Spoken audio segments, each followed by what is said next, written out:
आज हम जिस दौर में जी रहे हैं वहां पहुंचने में हम इंसानों को लाखों करोड़ों सालों का वक्त लगा है। हमारे पूर्वज लाखों साल पहले इस तरह की जिंदगी नहीं जीते थे। आज हमने अपने बौद्धिक स्तर का इतना विकास कर लिया है कि हम अपने पूर्वजों द्वारा बिताई गई जिंदगी के बारे में सोच समझ सकते हैं और तार्किक प्रश्न भी कर सकते हैं।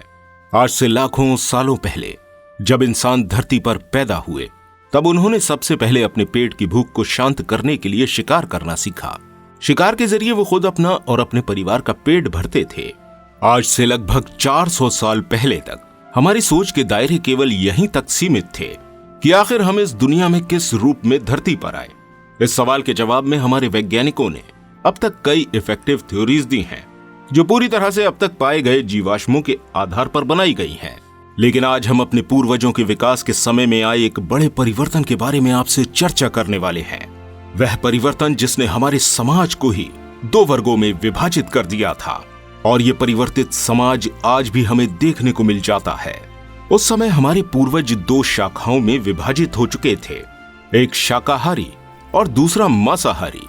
दोस्तों, आज की हमारी ये वीडियो उस समय बदलाव की प्रक्रिया के दौरान अस्तित्व में आए शाकाहारी पूर्वजों के ऊपर आधारित है।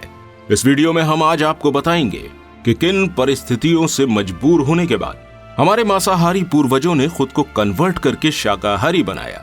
साथ ही खेती की आवश्यकता को महसूस करते हुए उन्होंने फार्मिंग एक्टिविटीज डेवलप की, जिसने धीरे धीरे इतना बड़ा रूप धारण कर लिया कि आज दुनिया की लगभग आधी आबादी खाने पीने के लिए इसी फार्मिंग पर निर्भर करती है। जब आग का आविष्कार हुआ तब आदि मानव ने अपने भोजन को भूनकर या पकाकर खाना तो सीख लिया था, जिससे उनके द्वारा ग्रहण किए जाने वाले भोजन का रूप बदल चुका था। इस बदले हुए भोजन ने उनकी बुद्धि का विकास काफी तेजी से किया। लेकिन भोजन का ये बदला हुआ रूप कब पेड़ पौधे फल और साग सब्जी में बदल गया, इस बारे में जानने के लिए हमें सबसे पहले उस युग में आए हुए जानवरों के आकारों में आए परिवर्तनों के बारे में थोड़ी जानकारी लेनी चाहिए, क्योंकि बड़े आकार से छोटे आकार में जानवरों का परिवर्तन हो जाना भी कहीं ना कहीं उनके द्वारा किए जा रहे आहार के ऊपर ही निर्भर था। आज से लगभग 300 मिलियन साल पहले जब हमारी धरती पर बदलाव की प्रक्रिया चल रही थी तब हमारे प्रथम पूर्वज पानी में अवतरित हो चुके थे। इन जीवों के अस्तित्व में आने से पहले ही समुद्र में केवल 1 फीट तक के जीव मौजूद थे, लेकिन इसके बाद धीरे धीरे इन जीवों के आकार में वृद्धि होने लगी। इनका आकार 3 से 3.5 फीट तक पहुंच गया और देखते ही देखते ये 3 फीट के जीव सैकड़ों रूपों में परिवर्तित होते हुए करोड़ों सालों बाद 85 फीट के डायनासोर में तब्दील हो चुके थे। इस समय अंतरिक्ष से आए एक उल्कापिंड द्वारा जब डायनासोर युग का अंत किया गया तब जाकर मैमल्स ने इस धरती पर अपना विकास किया। विकास की प्रक्रिया के चलते करोड़ों सालों बाद हमारे पूर्वज इंसानी रूप में अस्तित्व में आ गए, जहां एक और हमारे इंसानी पूर्वजों द्वारा अपने वजन और कद को बढ़ाया गया, वहीं ग्लाइप्टोडोन और मैमथ जैसे जीव भी दुनिया में पैदा हो रहे थे। दोस्तों, सवाल यहां उठता है कि अगर ये विकास सही क्रम से चल रहा था तो आज के दौर में ये जानवर और भी बड़े आकार में होने चाहिए थे, जबकि आजकल पाए जाने वाले जानवर तो पहले के कुछ सैकड़ों सालों के जानवरों की अपेक्षा और भी छोटे होते जा रहे हैं। टेल अवीव यूनिवर्सिटी द्वारा इसी टॉपिक पर की गई रिसर्च की रिपोर्ट की माने तो पहले शाकाहारी जीव वनस्पतियों को खाकर जीवित रहते थे, वहीं मांसाहारी जीव लिमिटेड फूड ही लिया करते थे। साथ ही उनके रिप्रोडक्शन स्पीड काफी हल्की थी, जिस वजह से न तो उन बड़े जानवरों की संख्या ज्यादा तेजी से बढ़ पा रही थी, न ही उनके द्वारा खाए जाने वाले जानवरों की खपत अधिक हो पाती थी। और इसी समय लगभग 1.5 मिलियन साल पहले हमारे आदि मानव धरती पर विकसित हुए, जिन्होंने आज से 15 लाख साल पहले जानवरों का शिकार करना सीखा। तब उन्होंने उस समय मौजूद बड़े बड़े जानवरों को शिकार बनाना शुरू किया। बड़े जानवरों का शिकार करने के पीछे 2 कारण माने गए। एक तो ये कि उनके द्वारा बनाए गए उस समय के हथियार उन बड़े जानवरों का शिकार करने के लिए सहायक थे।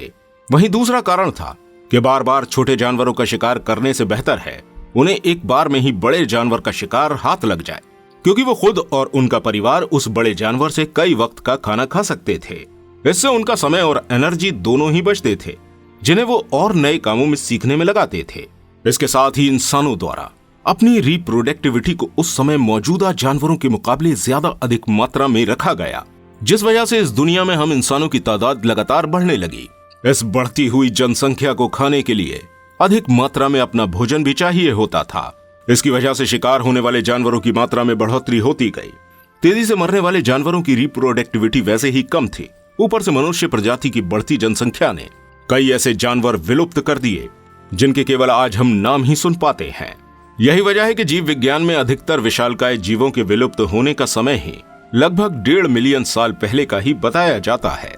मनुष्य प्रजाति की खाद्य सामग्री में आई कमी के चलते उन्हें भी उस समय पोषण की कमी हुई थी, जिस वजह से उनके अंदर कई शारीरिक बदलाव हुए थे, जैसे कि बदन पर बालों का कम हो जाना, साथ ही पेट और कमर का सुडौल बन जाना। ये इन्हीं में से कुछ परिवर्तन थे। इसी पोषण की कमी के चलते जानवरों के आकारों में कमी आने लगी। उदाहरण के तौर पर हम देख सकते हैं कि आजकल के शेर पहले के शेरों के मुकाबले में 2 से 3 फीट छोटे होते हैं। ये पोषण में आई कमी का ही नतीजा है, जो उनका शरीर आकार में छोटा होता चला गया। उस समय एक दौर ऐसा भी होगा जब आसपास के जानवर खत्म हो जाने की वजह से ये मानव सभ्यता शायद भुखमरी के दौर से भी गुजरी होगी।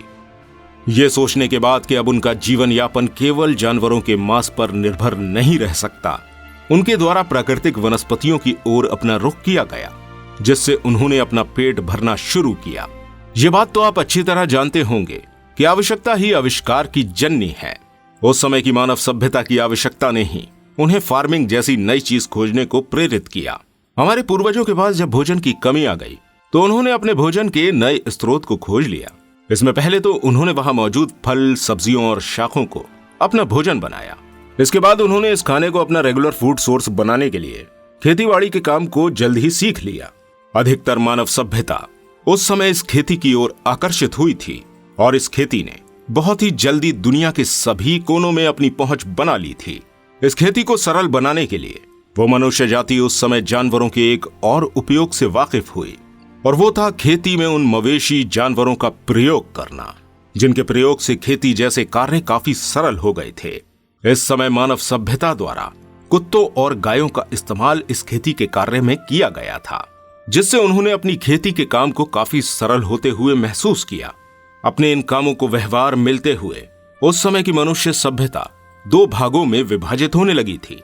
एक वो जो पूरी तरह खेती पर निर्भर हो चुके थे, वहीं दूसरे अभी भी मांसाहार पर अपना जीवन बिता रहे थे। देखते ही देखते ये फार्मिंग प्रोसेस उस मुकाम पर पहुंच गया था जिसने उस समय मनुष्य जाति को खेतीबाड़ी से संबंधित नए नए प्रयोग करने के लिए प्रेरित किया। यह उस मनुष्य जाति को अपना जीवन यापन करने का सबसे आसान और शांतिप्रिय तरीका लगा था, जिसमें उन्होंने मवेशियों को सम्मिलित करके उन्हें अपने समुदाय में जगह दी। साथ ही मुर्गी पालन, बकरी पालन भी इन्हीं समाजों में होने लगा था। ये बात उस समय कोई नहीं जानता था कि उस समय मानव सभ्यता पर आया हुआ खाद्य संकट उनसे इस फार्मिंग के ऐसे सोर्स की खोज कराएगा जो करोड़ों सालों तक हम मनुष्य के जीवित रहने का साधन बनेगी। लगभग 15 लाख सालों से लेकर आज तक ये खेती ही मनुष्यों के पेट भरने का साधन बनी हुई है। दोस्तों, आज की इस वीडियो में हमने जाना कि किस तरह से आज से लाखों साल पहले मौजूद आदि मानव मांसाहार से शाकाहार की तरफ मुड़ गया। आपको हमारे द्वारा बनाई गई ये वीडियो कैसी लगी? अगर आपको वीडियो अच्छी लगी हो तो कमेंट बॉक्स में जरूर बताइएगा। इस वीडियो को अवश्य शेयर और लाइक कीजिएगा और हमारे चैनल को सब्सक्राइब करना बिल्कुल मत भूलिएगा। मिलते हैं आपसे अगली वीडियो में। Good bye.